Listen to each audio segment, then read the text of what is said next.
ఒకప్పుడు రంగురంగుల అడవిలో ఓ ప్రత్యేకమైన రోజు వచ్చింది. అదే అరణ్య ప్రతిభా ప్రదర్శన రోజు. అడవిలోని ప్రతి జంతువు ఎంతో ఉత్సాహంగా ఉంది. ప్రతి ఒక్కరూ తమ తమ ప్రత్యేకమైన ప్రతిభను చూపించాలనుకున్నారు. లియో అనే సింహం గర్వంగా గర్జిస్తూ ముందుకు వచ్చింది. నేను అడవిలోనే అతిపెద్ద పాట పాడతాను అని ప్రకటించాడు. అతను ఒక రాయిపై నిలబడి గట్టిగా గర్జించాడు. రోర్. అయితే చిన్న పక్షులు భయంతో ఎగిరిపోయాయి. ఎల్లి అనే ఏనుగు తన పెద్ద చెవులను ఆడిస్తూ మాట్లాడింది. నేను నా తుంగుతో వర్ణధనుస్సు నీటిని చిమ్ముతాను.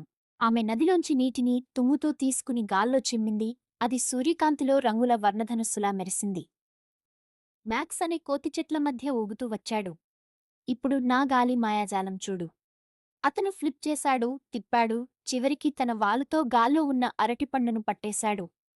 అన్ని జంతువులు ఆనందంతో హర్షధ్వానాలు చేశాయి. జారా అనే జీబ్రా తన కాళ్లతో తడుముకుంటూ ముందుకు వచ్చింది.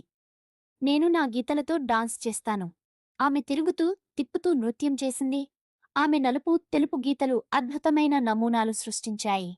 టిల్లీ అనే తాబేలు నెమ్మదిగా ముందుకు వచ్చింది. ఆమె తల దించుకుని చుట్టూ చూసింది. నేను గెంతలేయలేను. డాన్స్ చేయలేను. కాని నేను ఒకటి తయారు చేశాను.